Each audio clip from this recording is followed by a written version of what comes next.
Good morning everyone. तो आज के दिन की जो मेरी शुरुआत हो रही है सुबह के 7 बजे से हो रही है।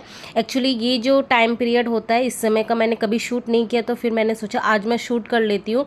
तो ये वो टाइम होता है जब मैं अपना जो किचन का मतलब सुबह मॉर्निंग का जो खाना बनाने का काम होता है वो करती हूँ। तो आज मैं बाहर का व्यू दिखा रही थी क्योंकि 2 डेज से ना ऐसा बता रहे थे कि रेन होने वाली है, तो बादल बहुत ज़्यादा बन रहे थे, तो उमस बहुत ज़्यादा हो रही थी, तो वही मैं दिखा रही थी। और ये देखो आज मैंने ये बनाया हुआ है। तो इस समय तक 7 बजे तक मेरा जो है कुकिंग का काम हो चुका होता है। तो सुबह का टाइम इतना बिजी होता है ना, मुझे कुछ भी तैयार होने का टाइम नहीं मिलता है, इसलिए मैं मैक्सिमम टाइम शूट भी नहीं करती हूँ। लेकिन फिर भी मैंने सोचा आज मैं आप लोगों को पूरा दिन शेयर कर देती हूँ। जो टाइम हो रहा है मैं शो कर देती हूँ। 10:08 हो रहा है और आज वेडनेसडे है और आज जो है 2 अप्रैल है। तो आज मेरे जो 40 डेज़ जो मेरा स्टडी टारगेट चला हुआ उसका 15 नंबर का डे है। तो इसमें जो है एक्चुअली आजकल मैं ऐसा कर रही हूँ कि प्रीवियस जो नाइट है मतलब पिछली रात को मैं पेडालॉजी की जो वीडियो हैं जो मैंने बताया हुआ था यूट्यूब चैनल का इनकलकेट लर्निंग, तो उसकी मैंने जो है 4 वीडियो देख ली थी। अब क्या करती हूँ नेक्स्ट डे मैं उसके नोट्स बनाती हूँ। तो अभी जो है मॉर्निंग का टाइम है, तो मेरे पास आज जो है 4 आवर्स मैंने निकाले हुए और यूनिट 4 मेरी स्टार्ट हो चुकी है कल से। तो यूनिट 4 में 4 आवर्स मैंने आज डेडिकेट किए हैं कि मुझे पेडालॉजी का 4 आवर्स में यूनिट 4 में जितना मुझसे हो पाता है उसके नोट्स बनाने, क्योंकि पता नहीं कितना क्या टाइम लगेगा। तो अगर 4 वीडियो है तो 4 घंटे होने चाहिए, क्योंकि 18-20 मिनट के ऐसी मैम की वीडियो, लेकिन लिखने में कितना टाइम लगेगा। और ऐसा नहीं है कि लिखना ही है, ओनली समझ समझ के लिखना है, ठीक है। तो इसका ये शेड्यूल रखा हुआ है। फिर आज जो है मेरा मैथ सब्जेक्ट में कल मेरा 2D स्टार्ट हो चुका था, तो आज जो है 4 वीडियो पेंडिंग है। टोटल 8 है, तो कल मेरे 4 हो चुके थे, आज 4 पेंडिंग है। तो इसका जो है मुझे रिवीजन करना है, मतलब वीडियो को दोबारा से देखना है और अपने नोट्स के साथ और प्रैक्टिस भी साथ साथ में मुझे करनी है। तो देखते हैं कितना हो पाता है, क्योंकि 4 वीडियो अप्रोक्स जो है 2 आवर्स की है। तो देखते हैं। और कोई वीडियो है 1.5 घंटे का भी है, तो देखते हैं कैसे क्या होता है। नहीं तो कल एक क्लास नेक्स्ट डे मैं कर दूंगी, क्योंकि प्रैक्टिस करना भी ज़रूरी है। फिर प्रैक्टिस नहीं करूंगी तो फिर वीडियो देखने का मेरा कोई भी मीनिंग नहीं रहेगा। प्रैक्टिस ज़रूरी है। तो ये मेरे दिन के आवर्स है। आज मैंने ये डिसाइड किए हुए कि ये मुझे करना है। तो 10 से 12 है, फिर 1:30 से 3 है, क्योंकि 12 बजे समथिंग मुझे वीडियो अपना यूट्यूब का बनाना पड़ता है। और उसके बाद 12:30 से 1:30 मुझे लंच वगैरह बनाना भी है और करना भी है। तो उसके बाद जो है 1:30 से 3 ये मेरा सेशन हो जाएगा। और 3 से 4 मतलब 30 से 40 मिनट मैं अपना नैप लेती हूँ, मतलब आफ्टरनून को मैं रेस्ट करती हूँ। उसके बाद है 20 मिनट में मैं फ्रेशन अप हो जाती हूँ, अपनी जो इवनिंग टी है वो बना लेती हूँ। उसके बाद है 4 से 6:30 मेरा जो है रहता है। फिर 6:30 इवनिंग पूजा टाइम हो जाता है। और उसके बाद जो है डिनर वगैरह जो है करके फिर मुझे इवनिंग वॉक भी करनी होती है। तो 1 घंटे का या 40-50 मिनट का मेरा रहता है 7:30 से 8:30। तो उसके बाद है 8:30 से 12 3-3.5 घंटे ये है मेरा मैथ। तो यहाँ पे 3.5 घंटे हो रहा है, तो यहाँ पे आधा घंटा इसको यहाँ पे मतलब ट्रांसफ़र करके मेरा पैडोलॉजी सेक्शन ये कंप्लीट करना है, और बाकी का जो है ये मेरा मैथ रहेगा। तो आज जो टोटल स्टडी होने वाली मेरी 9.5 आवर्स यानी 9.5 घंटे की स्टडी होने वाली है। तो फिर मैं अपना स्टार्ट कर देती हूँ स्टडी। तो चलो, तो अभी जैसे मैंने शेयर किया आप लोगों के साथ कि इस तरीके से मेरा दिन का जो है पार्टीशन ये होता है कि मैं टारगेट बना लेती हूँ कि मुझे क्या क्या करना होता है। तो अभी टाइम हो रहा है सुबह के 10 बजे और आज है मेरा मैक्सिमम टाइम जो नोट्स में ही जाने वाला है, क्योंकि मैंने आपको पहले भी बताया था कि स्टार्टिंग से कि शुरू में मुझे भी समझ में नहीं आ रहा था कि कैसे क्या नोट्स बनाएं, क्योंकि हर चीज़ ही ऐसी लगती थी कि ये भी लिखना है या वो, मतलब डाउट एक रहता था ना कि क्या लिखना चाहिए क्या नहीं लिखना चाहिए। और जो मैं खुद से जब स्टडी कर रहे होते हैं तो बहुत सारे स्टडी मटेरियल इतने सारे होते हैं जो ऐसा लगता है कि मतलब डर लगता है देख के ही कि इतने सारे लिखने भी हैं। तो मैं तो यही सजेस्ट करूँगी कि जो मैम के जो वीडियो से आप जो है शॉर्ट नोट्स उसको बना लो, और जो मैंने आपको ब्लॉग वगैरह बताए हैं या तो उसको प्रिंट आउट करवा लो या मोबाइल में ही डाउनलोड करके आप उससे पढ़ लो या लैपटॉप से पढ़ लो, ठीक है। उसको ना लिखने की ज़रूरत नहीं है। आप उसमें से जो है मतलब डेप्थ लेवल में हमें जब समझना होता है ना, तो उससे समझना।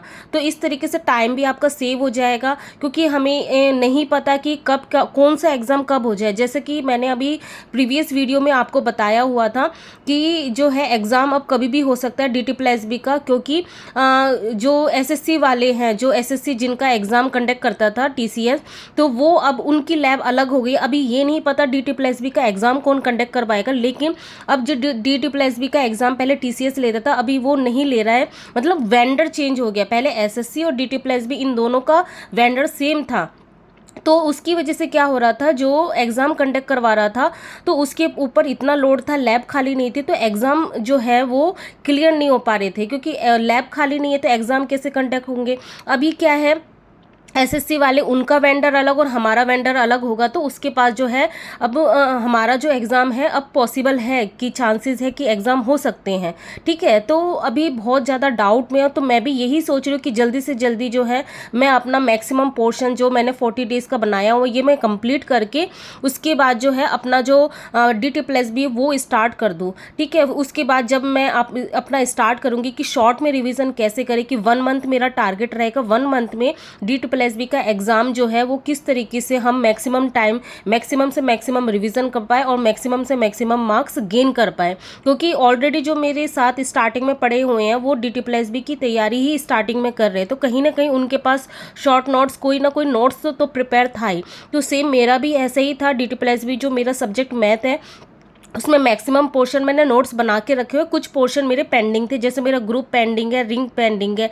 ग्रुप मैंने स्टार्टिंग में जो फॉर्मल जो होती है, जो नॉर्मल वाली जो होती है वो मुझे पता है, लेकिन उसके बाद जो है मैंने करना छोड़ दिया था। इसी की वजह से अगर मैं रिंग करने जाऊँगी तो सबसे पहले मुझे दोबारा ग्रुप ही पढ़ना पड़ेगा, तो इसलिए मैंने उसको छोड़ दिया था, क्योंकि मैं फिर क्वेश्चन में आ गई थी, क्योंकि बोरिंग थ्योरम टाइप का लग रहा था, मुझे बोरिंग लग रहा था, तो मैंने उसको छोड़ दिया था। और कॉम्प्लेक्स, ODE, PD, फिर उसके बाद डिफरेंशियल इक्वेशन, ये सारे मैंने करना स्टार्ट कर दिया था।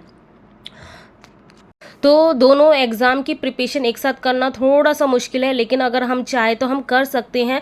बस थोड़ा सा जो है टाइम को मैनेजमेंट करना है और मेंटली भी खुद को प्रिपेयर करना है कि हाँ, अगर किसी का भी एग्ज़ाम पहले अगर आपको लगता है या कहीं से सुनने को मिलता है या कोई न्यूज़ आती है, तो हमें वो प्रिपेयर रहना है, मेंटली प्रिपेयर रहना है कि हाँ ये एग्ज़ाम हो सकते हैं। ये नहीं कि हमें ऐसा शौक लगे कि नहीं अब ऐसा एग्ज़ाम आ गया, DT+B का एग्ज़ाम आ गया, अब हम किसकी प्रिपरेशन करें।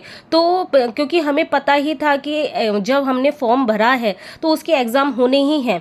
ठीक है, तो इसलिए जो प्रिपरेशन स्टार्टिंग से करें तो उनका थोड़ा सा फ़ायदा हो जाएगा कि उनके नोट्स बने हुए हैं, तो जब भी एग्ज़ाम की डेट आएंगी तो वो उसका मतलब रिवीजन करके वो अपना प्रिपेयर कर सकते हैं। ठीक है, लेकिन वही बात है, अगर जो ये चाहता है कि नहीं मुझे DT+B की ही प्रिपरेशन करनी है, KVS की नहीं करनी है, तो वो तो स्टार्टिंग से अभी से ही लग जाना चाहिए उनको। जो भी जिन्होंने छोड़ दी थी स्टडी इसी बहाने, इस डर से कि एग्ज़ाम हो नहीं रहे, अब करके क्या फ़ायदा, लेकिन उनको अब स्टार्ट कर देना चाहिए, क्योंकि हाँ अब चांसेस है इसी साल ही एग्ज़ाम होने के।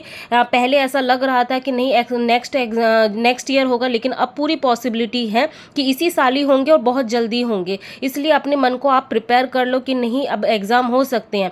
लेकिन जो मेरे जैसे हैं जो KVS और DT+B की साथ में करें, क्योंकि अगर देखा जाए तो KVS TGT PGT और DT+B TGT, तो इनका सिलेबस ना थोड़ा अलग ही हो जाता है, क्योंकि DT+B में जो है आपका जो है ग्रेजुएशन पोर्शन रहता है और KVS में जो है 11th-12th का पोर्शन रहता है, तो इसीलिए आपको थोड़ा मेंटली प्रिपेयर रहना होगा। तो अभी जो है मैंने आपको टाइम शो कर दिया है, 11:40 हो रहे हैं, और मैं बस आपको दिखा रही थी कि सुबह से मैंने कितना क्या लिखा। तो मैं पूरा तो लिखना चाह रही थी, लेकिन मुझसे एक ही वीडियो का जो है नोट्स बन पाए, क्योंकि ऐसा दिखता है कि 18 मिनट का वीडियो है, 20 मिनट का वीडियो, लेकिन लिखना बहुत ज़्यादा पड़ रहा है और ये शॉर्ट में है। मतलब इससे ज़्यादा तो और भी है जब हम PDF फॉर्म में खुद से ब्लॉग पढ़ते हैं तो ये मैंने आपको शो कर दिया। इसके बाद जो आज मैंने दिन भर में किया उसका भी मैं शो कर देती हूँ। एक्चुअली किसी किसी को ये भी लगता होगा कि मैंने नोट्स नहीं बनाए हुए हैं या कुछ, तो मैंने पूरे नोट्स बना रखे हैं, पूरा सब कुछ है, और मैं अपना बस जो है रिवीजन मोड में हूँ। तो मैं बार बार सर की वीडियो देखती हूँ, और उसके बाद जो जैसे ऐप में आप अगर कोई बैच लेना चाहेगा तो उसके बाद उनको पता चलेगा कि सर की प्रैक्टिस सीट भी है, तो उसको भी सॉल्व करना होता है, तो बहुत ज़्यादा टाइम टाइम कंज्यूमिंग हो जाता है और इतना सारा मटेरियल होता है, सर ने जो पढ़ाया हुआ है उसका रिवीजन करना, बार बार देखना, क्योंकि इतनी डेप्थ लेवल पे किसी ने भी नहीं पढ़ाया हुआ है पूरे यूट्यूब में, या मुझे नहीं पता, कोचिंग सेंटर तो मैं गई भी नहीं हूँ, तो इसको रिवीजन करना भी बहुत ज़्यादा टाइम टेकिंग होता है। तो यही सब मैं चीज़ें आपको दिखा रही थी कि हाँ, इतना सब कुछ रिवीजन किया आज मैंने, तो बहुत सारा जो है टाइम कंज्यूम हुआ मेरा आज, लेकिन अभी कुछ नहीं कर सकते, अभी हमें बस अपनी स्टडी करनी है और लगे रहना है, क्योंकि अब टाइम आ गया है कि हमें अपनी प्रिपरेशन करनी है, स्टार्ट कर देनी चाहिए जिन्होंने भी नहीं की है। तो बस आज यहीं तक था, फिर मिलती हैं नेक्स्ट ब्लॉग में, तब तक के लिए बाय, गुड नाइट।